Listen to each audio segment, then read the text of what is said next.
Assalamualaikum warahmatullahi wabarakatuh. Perkenalkan, nama saya Silvanisa Putri, NPM saya 1951010498. Baiklah, di sini saya akan menjelaskan, saya membawa materi tentang asuransi syariah. Pengertian asuransi syariah.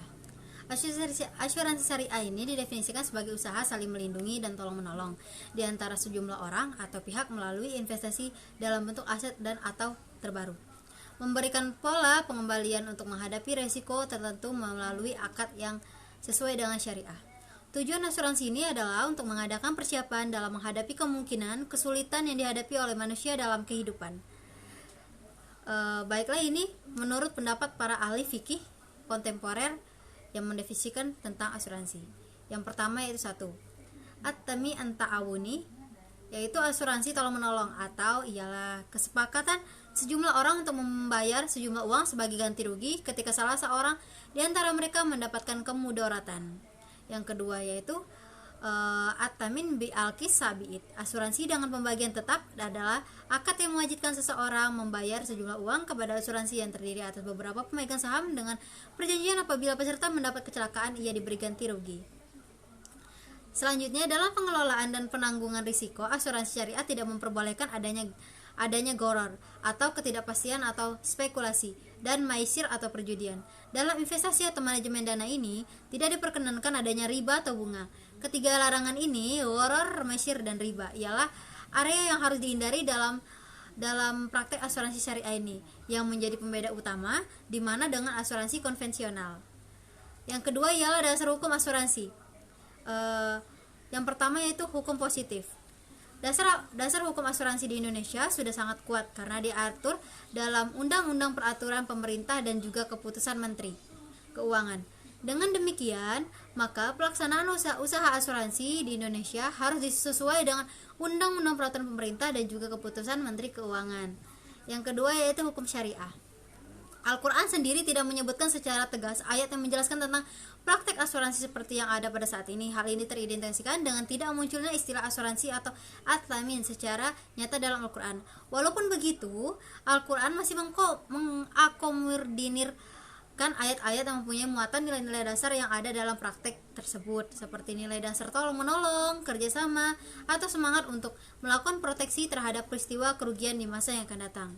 Dalil tersebut antara lain yaitu surat Al-Maidah ayat 2 yang berbunyi, A'udzubillahi minasyaitonirrajim, bismillahirrahmanirrahim.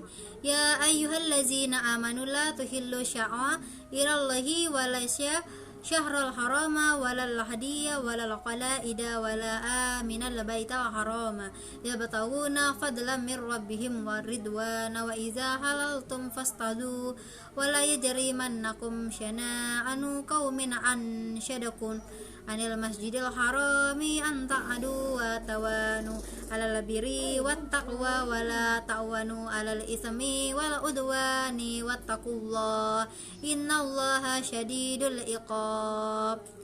Terjemahannya artinya ialah, wahai orang-orang yang beriman, janganlah kamu melanggar syiar-syiar kesucian Allah dan jangan melanggar kehormatan bulan-bulan haram, jangan mengganggu hadiyu atau hewan-hewan kurban dan qalaid, hewan-hewan kurban yang diberi tanda, dan jangan pula mengganggu orang-orang yang mengunjungi Baitul Haram, mereka mencari karunia dan keridhaan Tuhannya. Tetapi apabila kamu telah menyelesaikan ihram, maka bolehlah kamu berburu. Jangan sampai kebencianmu kepada suatu kaum karena mereka menghalang-halangimu dari Masjidil Haram, mendorongmu berbuat melampaui batas kepada mereka, dan tolong menolonglah kamu dalam mengerjakan kebajikan dan takwa, dan jangan tolong menolong dalam berbuat dosa dan permusuhan. Maka bertakwalah kepada Allah Subhanahu wa ta'ala, sungguh Allah sangat berat siksaannya. Yang ketiga, rukun dan syarat asuransi. Rukun syarat asuransi ada 5. Yang pertama, modal, pemilik modal, pekerjaan, keuntungan, dan sigat. Yang keempat, manfaat asuransi. Manfaat asuransi ini memiliki banyak manfaat. Yang pertama, tumbuhnya rasa persaudaraan antara anggota. Yang kedua, implementasi dari anjuran Rasulullah SAW kepada umat Islam agar saling tolong-menolong. Yang ketiga, jauh dari bentuk-bentuk muamalat yang dilarang syariat. Selain itu, ada prinsip-prinsip asuransi. Yang pertama yaitu tauhid. Yang kedua, keadilan, tolong-menolong, kerjasama, amanah, kerelaan, dan larangan riba, larangan maisir atau judi, larangan gharar atau ketidakpastian. Yang ke-10, prinsip saling bertanggung jawab. Yang selanjutnya, jenis-jenis asuransi. Asuransi ini memiliki banyak jenis. Yang pertama, asuransi jiwa dan asuransi umum. Dalam asuransi ini, ia memiliki pengelolaan dana. Sebagian besar yaitu satu, pengelolaan dana pada asuransi jiwa dan pengelolaan dana pada asuransi kerugian atau umum. Itu saja yang bisa saya sampaikan. Apabila ada salah kata, saya mohon maaf. Wassalamualaikum warahmatullahi wabarakatuh.